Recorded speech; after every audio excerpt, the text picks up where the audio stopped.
You asked for a 10-round fight. Were you thinking of employing kind of a rope-a-dope strategy later in the fight? You'd be able to come on and you got tired? No, just like I said, I'm not full of shit at all. I was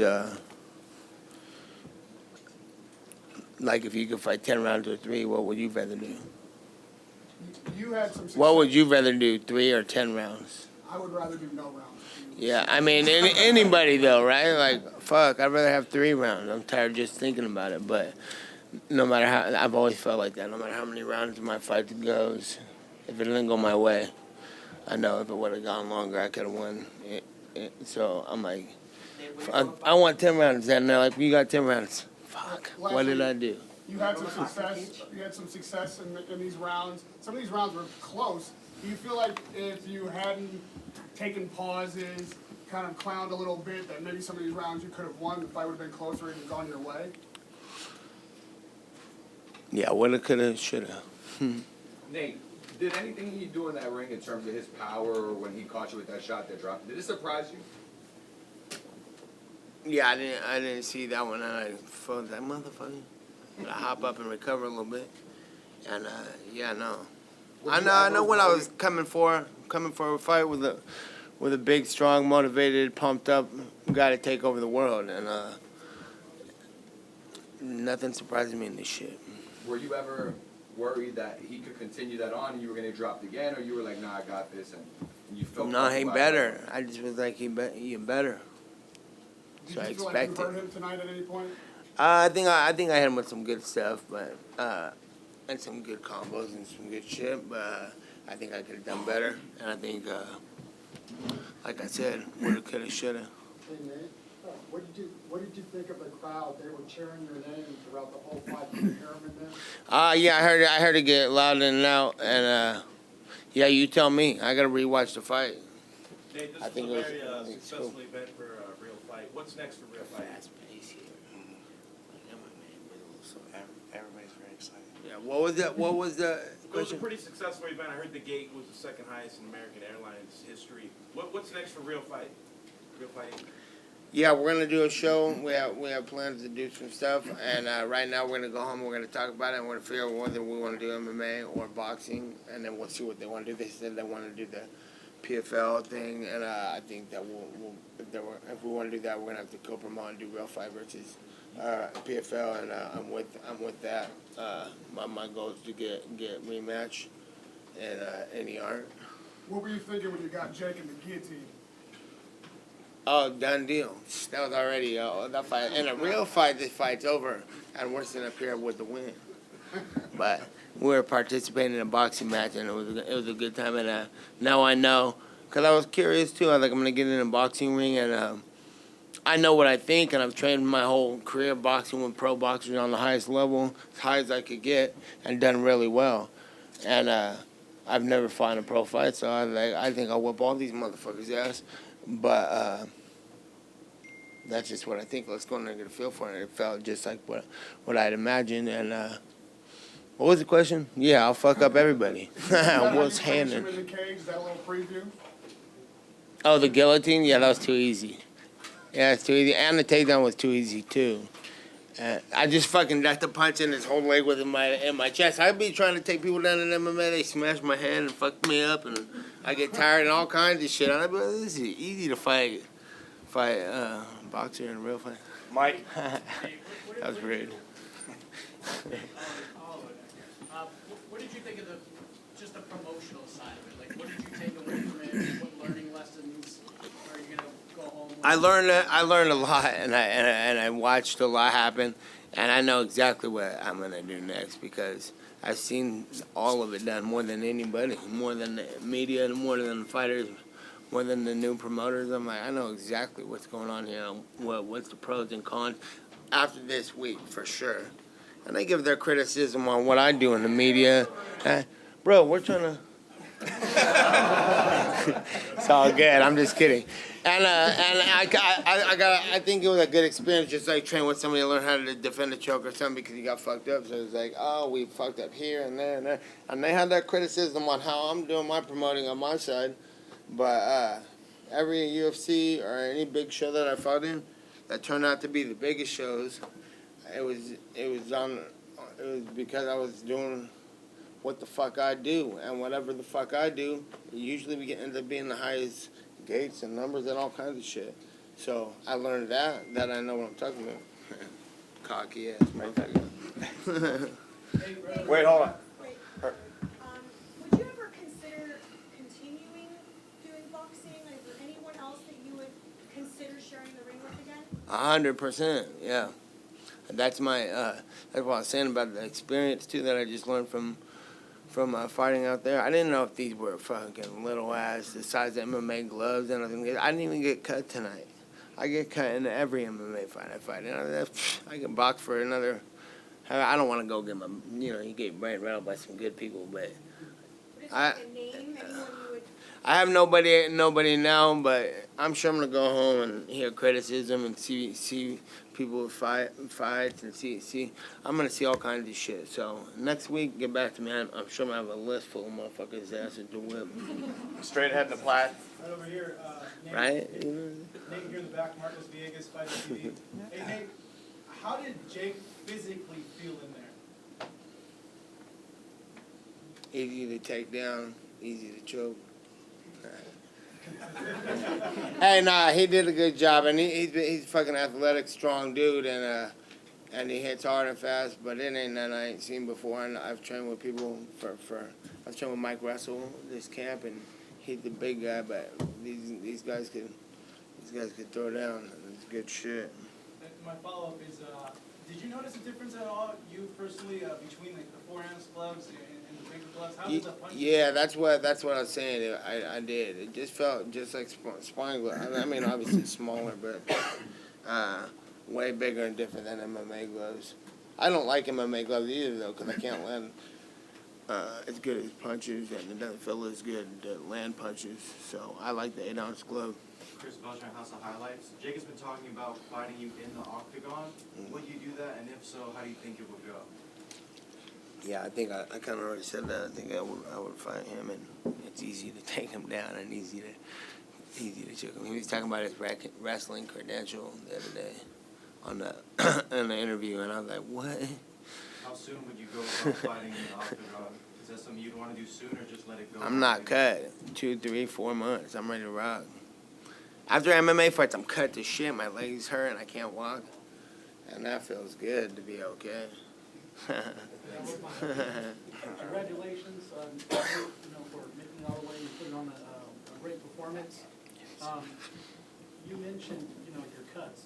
Talk about the job that Jacob Stitch-Duran did, throughout the corner. If you haven't, really been cut up or, putting the swelling down and keeping you in the fight for one more round. Yeah, shout out to Stitch. He was in there keeping me good, and yeah, we stayed in there good. You were talking to Jake during the fight. What were you saying to him in the ring? I was making fun of him, telling him to do more shit. Mike.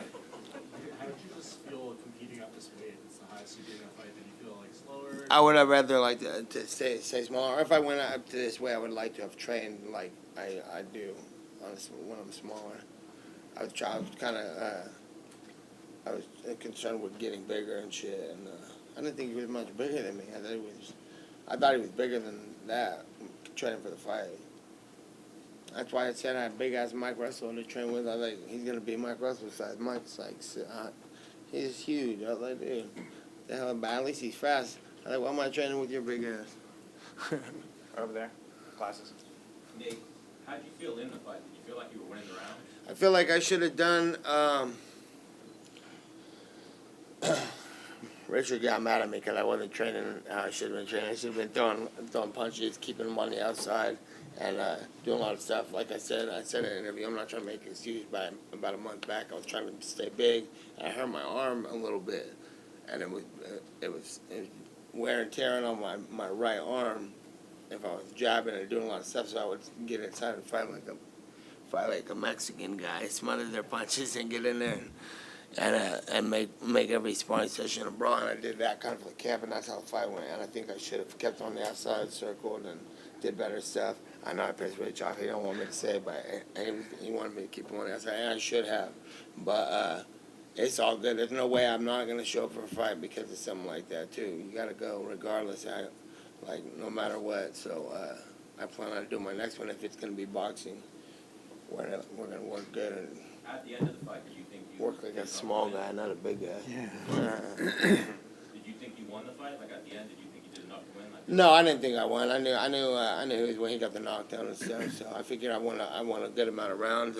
I gotta watch the fight, you know.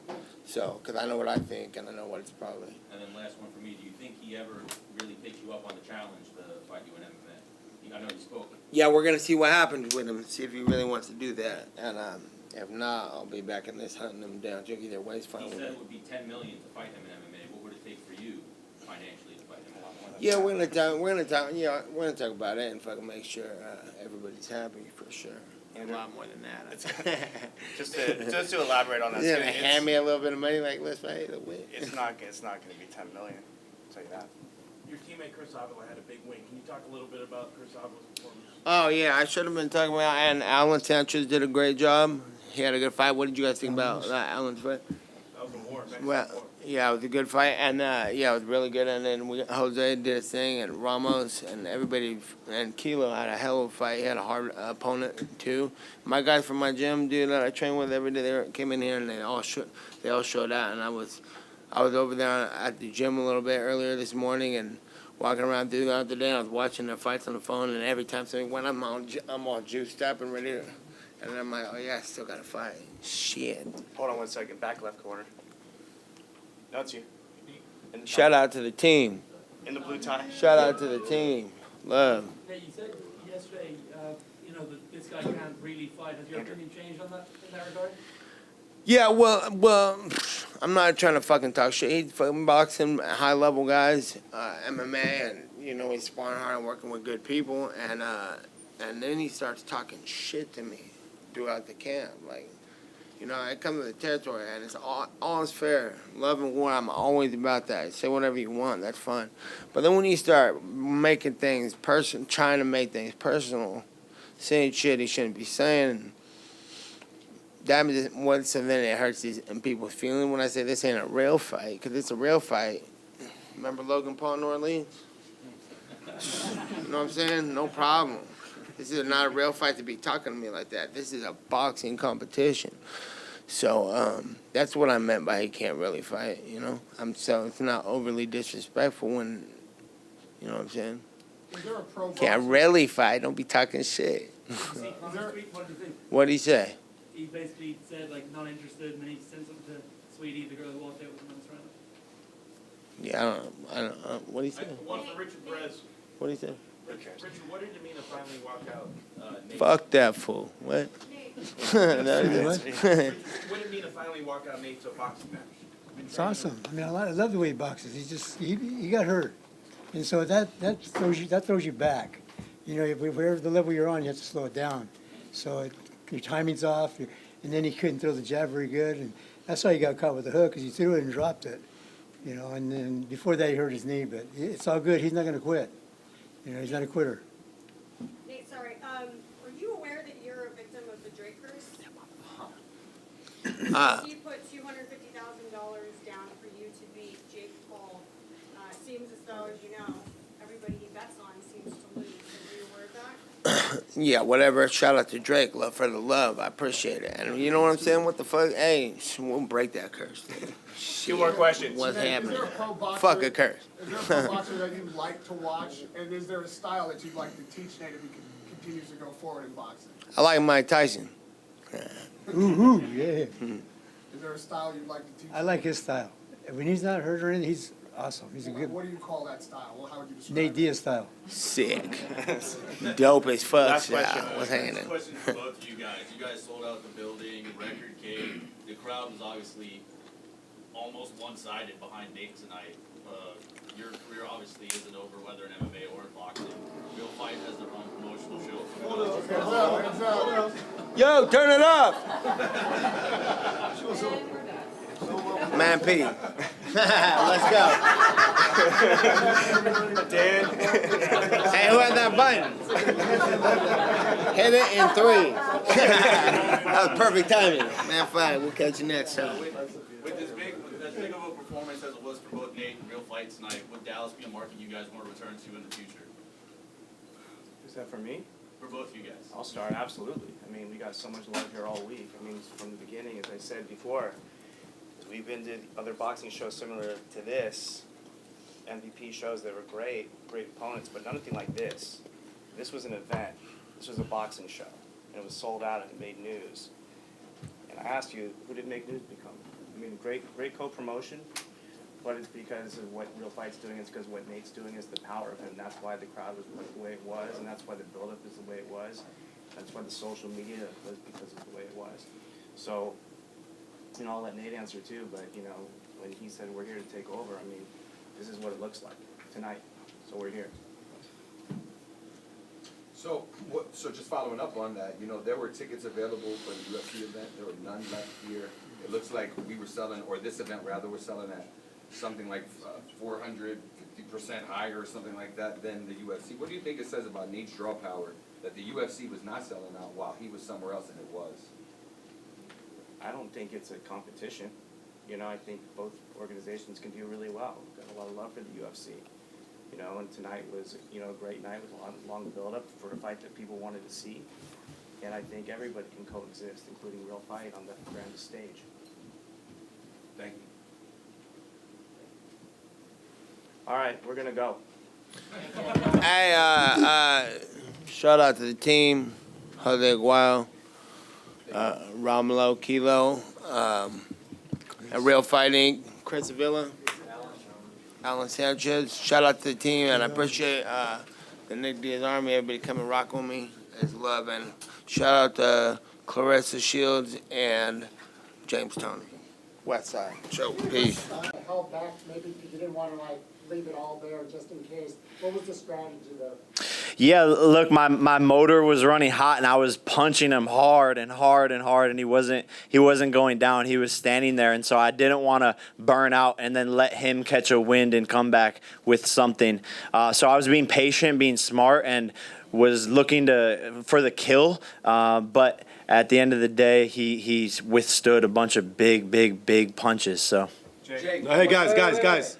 Michael will let you know who's talking. Right here. Go ahead. Jake, what's it like fighting someone who's that erratic guy? You walk around the ring, take little breaks, give you funny looks, show you different things. What was it like fighting That's a guy his traps. That's his traps. doing things like that? Well, it was fun, and I knew he was trying to take breaks, so I would pounce on him when he was doing that. And we were talking to each other the whole fight, man. He was saying words that I can't repeat here, but I was like, man, where's all that talk now? Bah, gotcha. Shut up. Boom. So it was fun. When you're in there with another dog, like you can sense it. And it just makes the sport more fun, and this fight was probably the most memorable yet. Jack. Congrats on the win.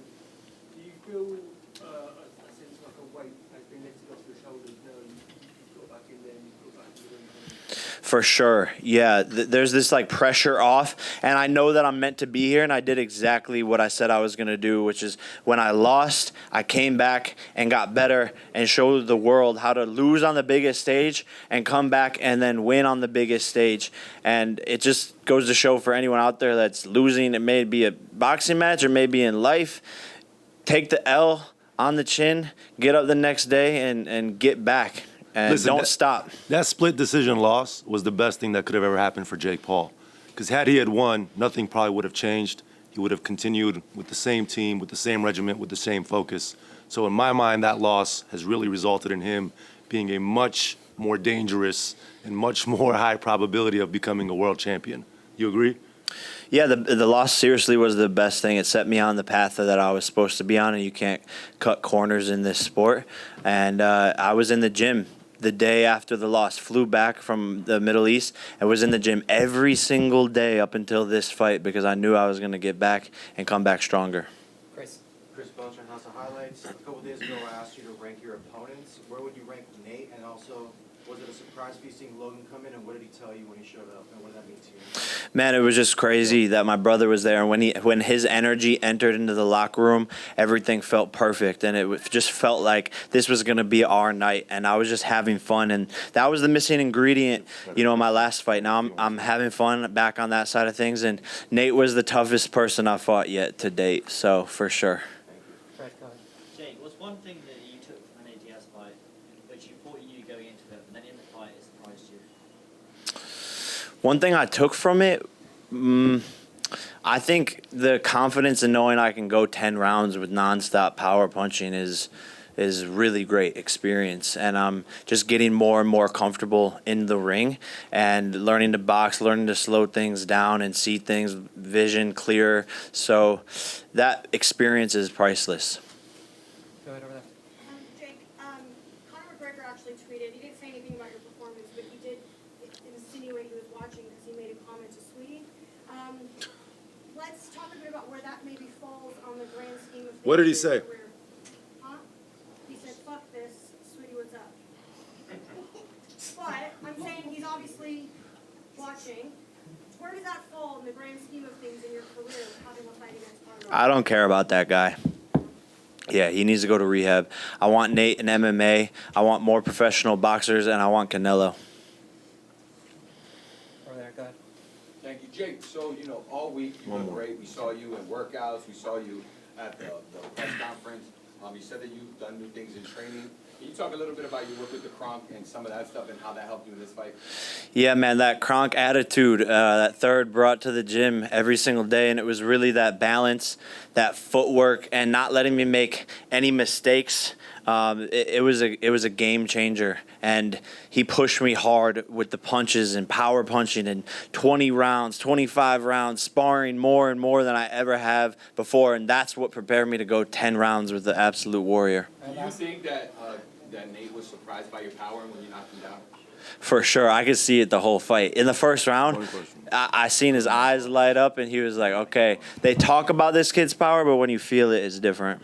Last question, Mike. Jake, he tried to guillotine you in the ninth round. He fucking choked me. He was actually choking me.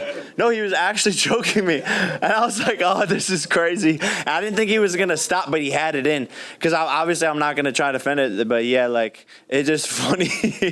I was like, this is crazy. But yeah, man, like, that's why I want to do it back in MMA. It's fun, man. I'm with all the shit. Yeah, but like if I'm ready for it, I would have dropped. If it was MMA, I would have dropped to a double leg, picked him up, and dropped him on his head. Thank you, everybody. We appreciate all the support. We appreciate the media. Thank you, guys.